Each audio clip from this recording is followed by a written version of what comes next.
Okay, this snowblower. So here it is. It's a Honda 1132.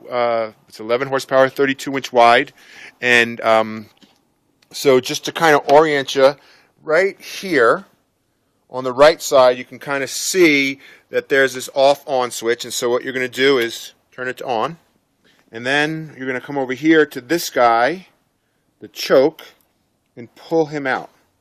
And then if we look over here, there is the pull, and so I'm going to give it a pull, push in the choke, and it starts right up. And then I'm going to turn it off because it makes too much noise, and then I'm going to kind of talk about some of these other things.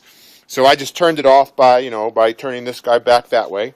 So here on the top you have the forward and the reverse, and then there's the neutral. And the further you push it that way or back, the faster it goes. So if you want to go slow, you just kind of move it just a little bit that way.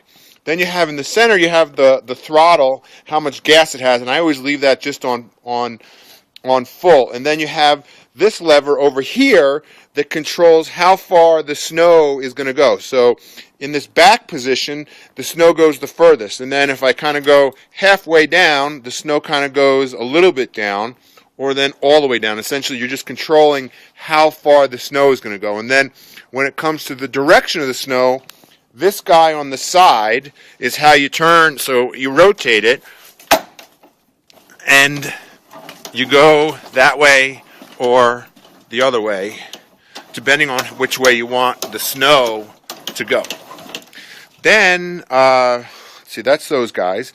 Then you have this on this lever, and when you squeeze the lever down, it makes it go forwards or backwards. And then on this side, you have the auger. And if you squeeze the auger, that makes the auger turn that throws the snow. If you squeeze both at the same time and you hold the drive down, it keeps down this if you want to just go drive one-handed. And so that's the operation of the snowblower. And then, of course, you got the gas here if you need to fill up the gas. And then the gas is right here if you need more. I am going to leave it filled up. These two big 5-gallon guys are where you want to get the gas from. And do not use that little one. That's a 50-to-1 oil mix ratio, and that is for the chainsaw. So those are your two where you want to get the gas from. So generally how I do it is the snowblower will be here in the garage facing out. And what I'll do is I will make 3 passes right here, blowing the snow over the fence kind of towards the back of the neighbor's yard. Then once I've done that, I will go back and then turn around and forward and kind of do that and do this whole side of the driveway.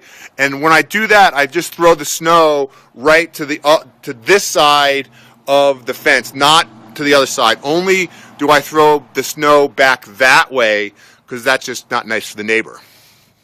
And so I do that whole thing, going backwards and forwards. And then come out here, and there's often a berm. And the longer the berm sits after they do the snow blow, after the town plow comes by, the firmer it gets and the harder it gets. So you want to try and get it as soon after he comes through as you can.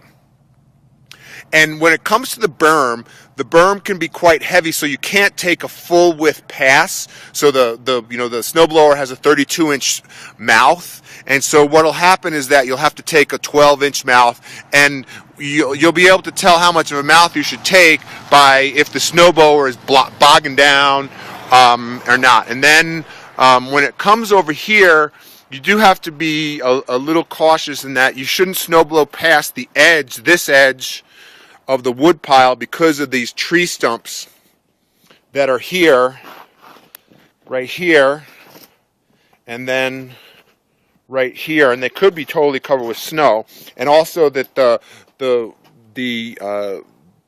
path has actually got bumpy. And so generally what I do is I stop about right here,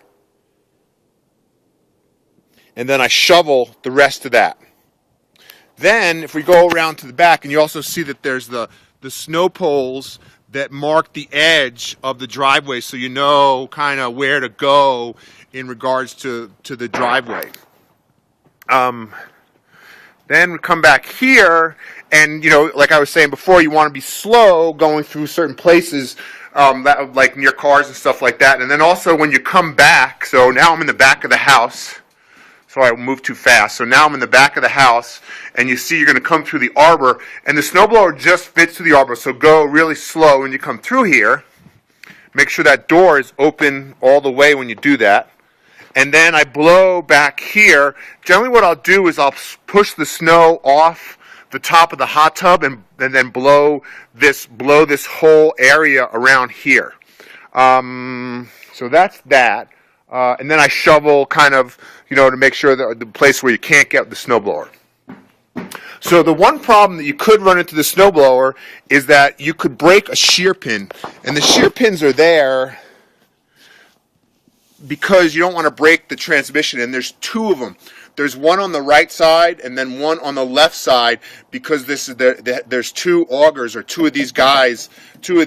And so if you look right here, that's the shear pin. And there's another one right there. You can't really see it. The light's not that good. But if you could see it. And essentially what you'll do is you'll come and you'll be able to move this guy back and forth because it's no longer connected. And you'll have to rotate it so that the holes line up here. And then you'll just put that guy in and then tighten him up with a wrench they'll have sitting out on the bench. And so the manual will be right here too. So there's the manual, and there's the snowblower. And here, this is what the shear pin kind of looks like, and you just kind of put it in there and tighten it up. And that is the snowblower.